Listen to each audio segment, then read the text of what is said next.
Every major regret in a person's life can be traced back to a small choice. Not a dramatic moment, not a single catastrophic decision made under pressure with the whole world watching. A small choice, a quiet one that felt insignificant at the time, or worse, one that felt completely justified. And then another one just like it, and then another. Until one day, the accumulation of all those small, quiet, seemingly harmless choices had built something the person never intended to build, a life that looks nothing like the one they wanted. This is one of the oldest observations in Stoic philosophy, and one of the most sobering. Marcus Aurelius understood it deeply. He wrote in his Meditations not about grand failures or dramatic collapses, but about the daily incremental drift away from virtue, about how easy it is, in any given moment, to take the path of least resistance, to say what is convenient rather than what is true, to avoid the conversation that needs to happen, to choose comfort over character, just this once, and then just this once again. Seneca saw the same pattern from a different angle. He wrote about how we waste not years but days, not days but hours, and how the accumulation of wasted hours becomes the wasted life that we mourn at the end of it. He was speaking about the way small, repeated choices quietly determine the entire trajectory of a human life. Epictetus, born a slave with none of the advantages Marcus Aurelius had, taught that the only thing that mattered was what you did with the choices available to you, however small they seemed. Today we are going to look at 10 small choices that the Stoics identified, and that human experience has confirmed again and again, as the ones that always, without exception, lead to the biggest regrets. Not eventually, always. Before we get into the first one, if you are getting value from this, take 1 second right now and hit that like button. It costs you nothing, and it helps this content reach more people who need it. And if you are not yet subscribed, do it now and ring the bell so you never miss a video like this one. All right, let us begin. The first small choice: choosing comfort over honesty. It happens in a moment so small most people do not even register it as a choice. Someone asks for your opinion, and you give them the one they want to hear rather than the one that is true. You stay silent in a meeting when you know something important needs to be said. You tell someone their idea is good when you can already see the problem with it. You agree when you disagree, nod when you are uncertain, smile when something is wrong. Each of these moments feels like nothing. They feel like kindness, or tact, or simply not wanting to make things uncomfortable. But the Stoics saw them for exactly what they are, a choice of comfort over honesty. And they understood that this choice, made repeatedly, corrodes something essential. Epictetus was direct about this. He taught that the person who consistently chooses what is pleasant over what is true eventually loses the ability to distinguish between the two. The habit of comfortable dishonesty, even small, social, seemingly harmless dishonesty, rewires the mind. It becomes easier to deceive and harder to see clearly. And eventually the person who began by softening the truth for others ends up unable to tell themselves the truth either. Marcus Aurelius wrote, "If it is not right, do not do it. If it is not true, do not say it." He did not add exceptions for social comfort. He did not qualify it with, "unless it is awkward," or "unless they might be upset." Just, if it is not true, do not say it. The regret this small choice produces is not immediate. It arrives slowly. It arrives in the form of relationships that feel hollow because they were built on a version of you that wasn't real. It arrives in the form of problems that grew larger because no one was honest about them early enough. It arrives in the form of a self that has become so accustomed to performing that it can no longer locate what it actually thinks or feels or believes. Choose honesty today, even when it is uncomfortable, especially when it is uncomfortable.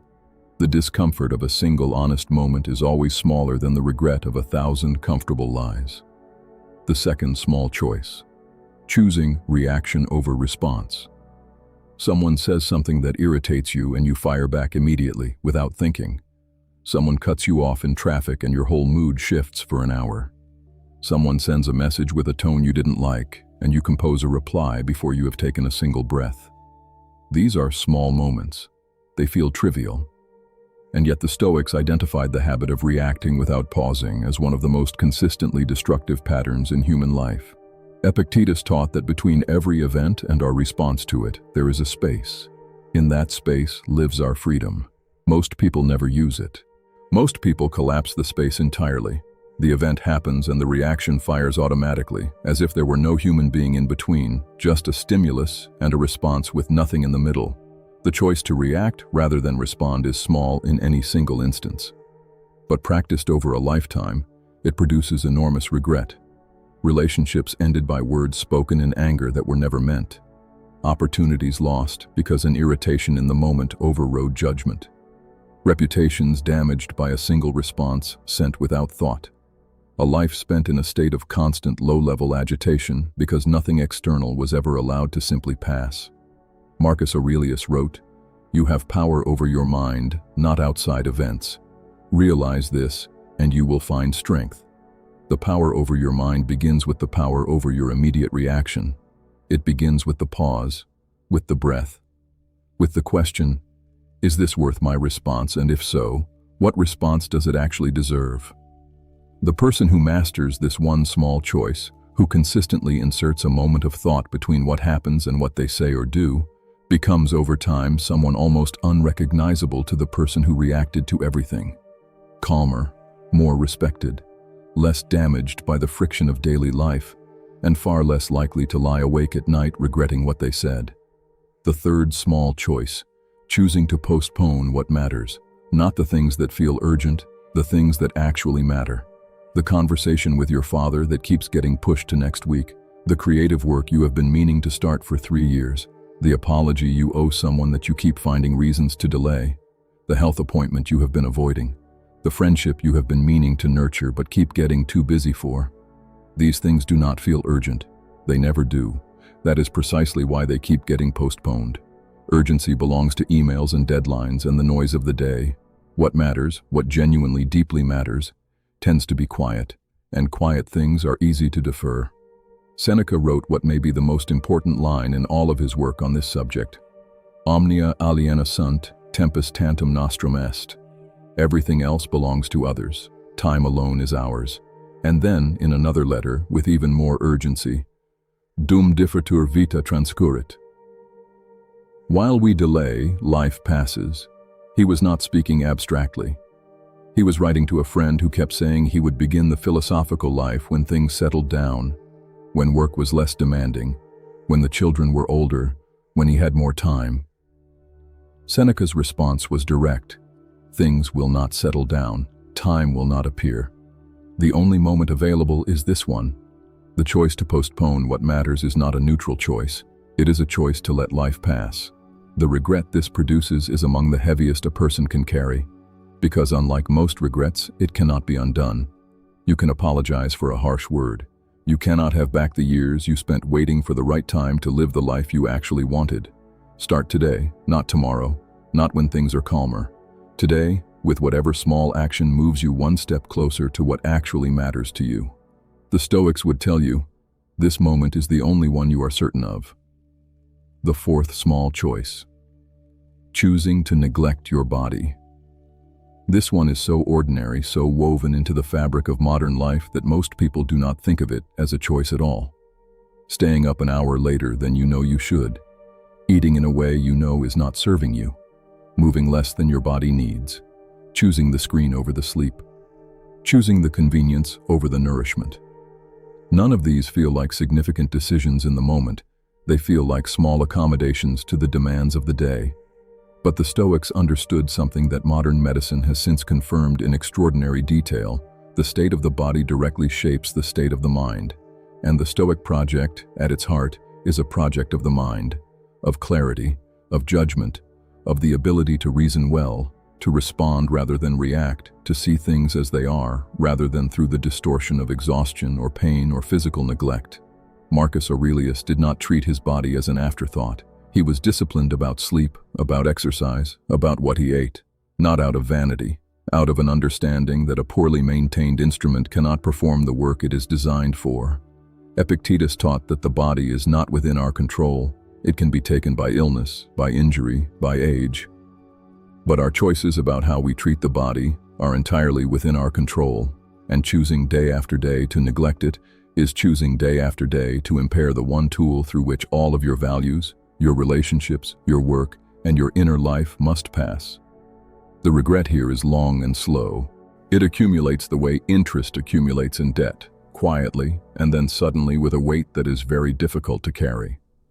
Choose your body today, not because you fear what happens if you do not, because you understand what becomes possible when you do. The fifth small choice: choosing the wrong people to keep close. Not dramatically wrong, not obviously toxic, not cruel or dangerous in ways that anyone could see immediately. Just wrong for who you are and who you are trying to become. The friend who consistently pulls conversations toward complaint and bitterness, the colleague who subtly discourages your ambitions, the relationship where you consistently leave feeling smaller than when you arrived. The social circle where mediocrity is the unspoken standard, and anyone who reaches for more is quietly mocked for it. These relationships do not feel catastrophic in any single moment. But the Stoics understood that we become what we are surrounded by, not all at once but gradually, through the slow absorption of other people's values, habits, moods, and expectations. Epictetus wrote, "Tell me who you spend time with, and I will tell you who you are becoming." He was not talking about avoiding everyone who is imperfect. He was imperfect himself, as all people are. He was talking about the difference between relationships that call you upward and relationships that pull you down, about whether the people closest to you make it easier or harder to live according to your values. Marcus Aurelius surrounded himself, wherever possible, with people he could learn from. He wrote with deep gratitude about his teachers, his mentors, his philosophical companions. He understood that proximity to wisdom was not a luxury. It was a necessity for anyone who wanted to live wisely. The regret produced by keeping the wrong people close is insidious, because it is so hard to see while it is happening. It only becomes visible in retrospect, when you look back and realize that the years you spent in a particular circle left you not more yourself, but less. Not more capable, but more limited. Not more alive, but somehow flatter. Choose your people carefully, not because people are resources to be managed, but because the relationships you invest in are the environment in which your character either grows or withers. You have made it past the halfway point, and if you have stayed this far, that already says something real about you. Drop a comment below and tell me which of the first 5 choices you recognize most in your own life. Now let us keep going, because the second half is where it gets even deeper. The sixth small choice: choosing not to learn from difficulty. Difficulty arrives in everyone's life. Loss, failure, rejection, humiliation, illness, the collapse of something you built or believed in. These things are not optional. They are woven into the fabric of human experience without exception. What is optional is what you do with them. The Stoics believed, with a conviction that went far beyond motivational sentiment, that every difficulty contained something useful. Not as a consolation prize, not as a way of making suffering feel better, but as a genuine, practical reality that the human character is forged in difficulty in ways that comfort simply cannot produce. Marcus Aurelius wrote, "The impediment to action advances action. What stands in the way becomes the way." This is perhaps the most famous line in his meditations, and it is frequently quoted without full appreciation of what it means. It does not mean that obstacles are secretly blessings in disguise. It means that the response to an obstacle, the choosing to engage with it rather than avoid it, to extract from it rather than simply endure it, is itself the path forward.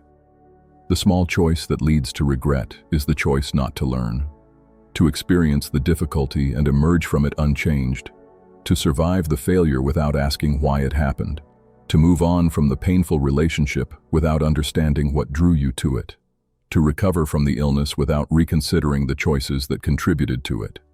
Seneca wrote, "Every new beginning comes from some other beginning's end, but only if you are willing to look clearly at what ended and why." The regret this choice produces is that of the repeated lesson. The same pattern, the same failure, the same pain arriving again because it was never examined the first time. The Stoics would say there is nothing more wasteful than suffering that teaches you nothing.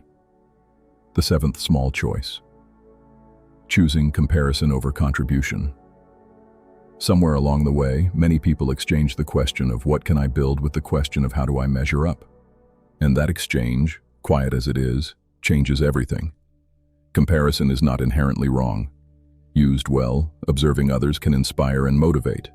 But the kind of comparison that becomes a habit, the constant unconscious measuring of your life against other people's lives, your worth against other people's perceived worth, is something the Stoics identified as one of the most reliable paths to misery and regret.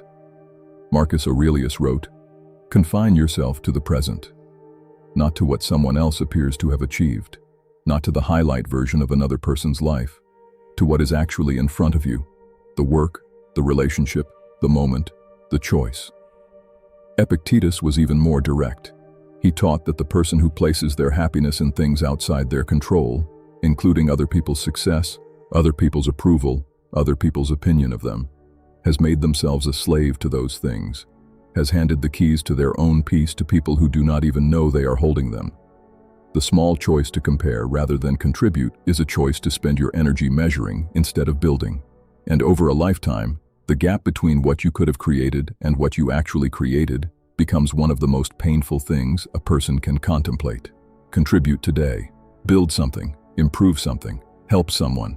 Let other people's journeys be their own. Yours is the only one you are actually living. The eighth small choice. Choosing to abandon your values under pressure. This is the one most people would say they would never do, and most people do it regularly. It does not happen dramatically. It does not happen with a clear moment of betrayal that everyone can see. It happens in small, pressured moments where the cost of holding to your values suddenly feels higher than the cost of compromising them. You stay silent when you should speak because the room is powerful and your position feels precarious. You go along with something you know is wrong because everyone else is going along with it, and disagreement feels dangerous. You take the shortcut you told yourself you would never take because the deadline is real and the pressure is high, and just this once seems survivable. Epictetus taught that virtue is not virtue until it has been tested, that the commitment to live with integrity is meaningless unless it holds under the specific conditions where integrity is expensive. Marcus Aurelius wrote to himself, in private where no one would see, about the importance of acting well regardless of who was watching. Not performing virtue for an audience. Actually being the person he intended to be, whether the decision would be witnessed by 1,000 people or by no one at all. Waste no more time arguing what a good person should be, he wrote. Be one. The regret this choice produces strikes at the deepest level, the level of identity, because the person who consistently abandons their values under pressure eventually arrives at a place where they are not sure what their values actually are, where the self that should be the most reliable thing they possess has become uncertain and shifting, and that is a form of loss that no external success can compensate for. Your values are not decorations, they are your structure. Hold them, especially when it costs something. The ninth small choice, choosing busyness over presence. We live in an era that has elevated busyness to a virtue. The person who is always occupied, always scheduled, always producing, this person is admired. The person who sits quietly, who is genuinely present in a conversation, who gives their full attention to a single moment, this person can seem by comparison almost wasteful. The Stoics would have found this inversion extraordinary. Seneca wrote, "It is not that I have so little time, it is that I waste so much of it." And the way he described that waste was not idleness. He described the person who is perpetually busy with things that do not matter as one of the great wasters of life. Because busyness that is not directed by genuine purpose is just noise arranged to look like progress. But there is something even deeper here than productivity. It is about the people we are with. Every time you sit with someone you love and spend the time somewhere else, scrolling, planning, half listening, waiting for the conversation to end so you can return to your screen, you are making a small choice. A choice that feels harmless because no single instance of it is catastrophic. But the accumulation of those choices, the years of half-presence with the people who matter most, produces a regret that is among the most quietly devastating a person can carry. Marcus Aurelius wrote about the importance of being fully in the moment he was actually in, not distracted by what had passed or what had not yet arrived. Fully present, fully here. The people in your life will not always be here. Neither will you. The moment you are in right now, this one, with these people in this season of your life, will not come again. Give it your full attention, not because it is productive, because it is real. And reality, fully inhabited, is the only life there actually is. The 10th small choice, choosing never to begin. This is the last one, and in some ways the most important, because all of the others can be recovered from, adjusted, course-corrected. This one, left unchecked, makes everything else irrelevant. The choice never to begin. Not the choice to fail. Failure is normal, expected, even necessary in Stoic philosophy. Not the choice to start imperfectly. Imperfect starts are the only kind there are. The choice never to begin at all. To keep the life you actually want in the category of things you intend to do, rather than things you are doing. To treat your deepest values and your most genuine aspirations as plans rather than practices. Marcus Aurelius wrote, "Confine yourself to the present." Not as a warning against ambition, but as a call to action. To stop living in the imagined future where you have already done the thing, and start living in the actual present where the doing begins. Seneca was even more urgent. While we wait for life, life passes. The person who is always about to begin, always preparing, always waiting for the right conditions, is not living their life. They are rehearsing it. And rehearsals, no matter how detailed, are not the performance. The Stoics believed in starting, not perfectly, not when everything was aligned, now, with what was available, with the courage that was present in this moment, always enough to take the next step, even when it was not enough to see the whole path. The regret of never having begun is unlike any other. It does not come from something that went wrong. It comes from the growing awareness of a life that remained unlived, not because of tragedy, but because of a choice, made small and made often, to wait just a little longer. Begin today, whatever it is. The work, the conversation, the practice, the change. The conditions will never be perfect. The time will never be exactly right.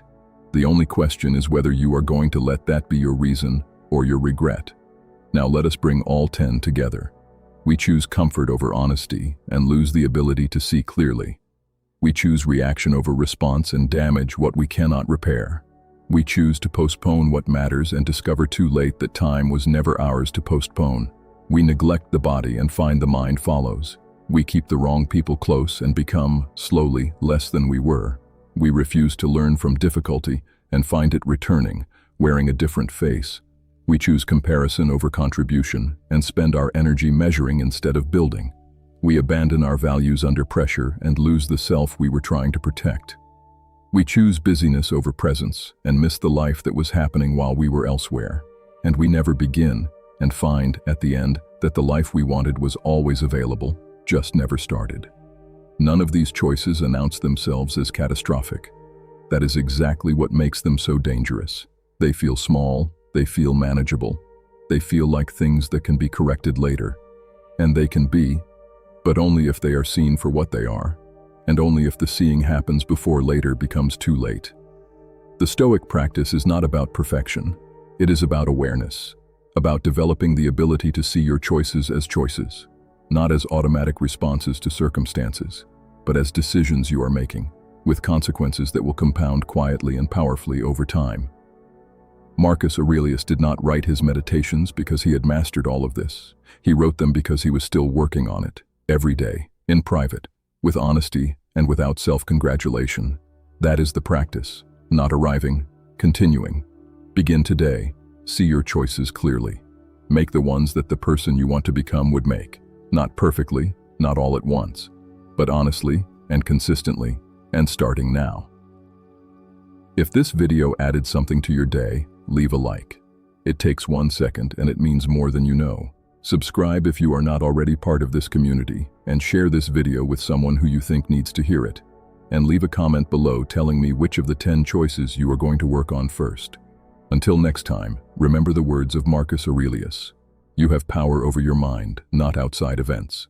Realize this, and you will find strength.